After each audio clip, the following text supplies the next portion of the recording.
So now we're going to tie all this together.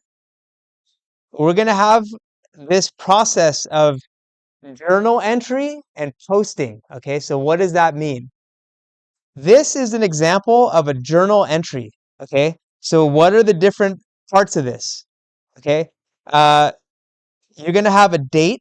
Okay, so we can see here uh, that there's a date. There's always going to be a transaction date. And it's important because remember, our financial statements have cutoff times, right? We're going from, September 30th to December 31st. And only the transactions in that day period are going to be included, right? So the date of the transaction is going to matter, okay? And a lot of games actually are played with shifting around transactions by companies. It's kind of a fraudulent way.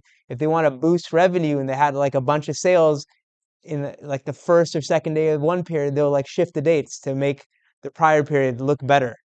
Okay, so the date of the transaction is very material. So make sure that you're paying attention to that detail.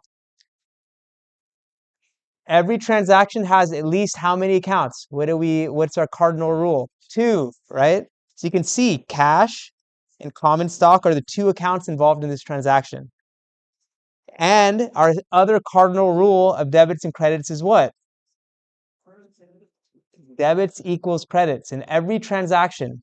So you can see here, cash is being debited. Does that mean cash went up or down? If it's a debit to cash? Up, right? Cash is an asset. Assets are debit normal. So when they increase, they're debited. So this means we're receiving cash. That's why we would debit cash. Why are we receiving cash? Because we're crediting common stock. Does that make sense? What kind of account is common stock?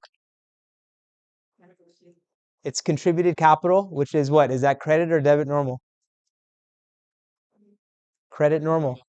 So that means when we issued these new shares were created, common stock account went up. Since common stock is credit normal, it's credited. So this is consistent. This transaction is consistent with our rules of debits and credits because the cash going up is debited, common stock going up is credited. So that's consistent with those types of accounts. There's at least 2 accounts involved. And in this transaction, the debits equal the credits. So we're happy with this, okay? And this, what we call a journal entry, is capturing this transaction, okay? And there's also a little explanation. You can see there's a little memo here that says what the transaction was for the issuance of common stock, okay? So again, the cardinal rules is that there are at least 2 accounts, right? This is this first rule down here. And that the total debits and total credits are equal. So it could have been that, if there's 3 accounts involved, there could have been, 1 debit for 30K, 1 credit for 10K, and another credit for 10K. But in this case, we're still obeying our cardinal rules. There's at least 2 accounts. There's actually 3, so there's more than 2, but there has to be at least 2, and the debits equal the credits, okay?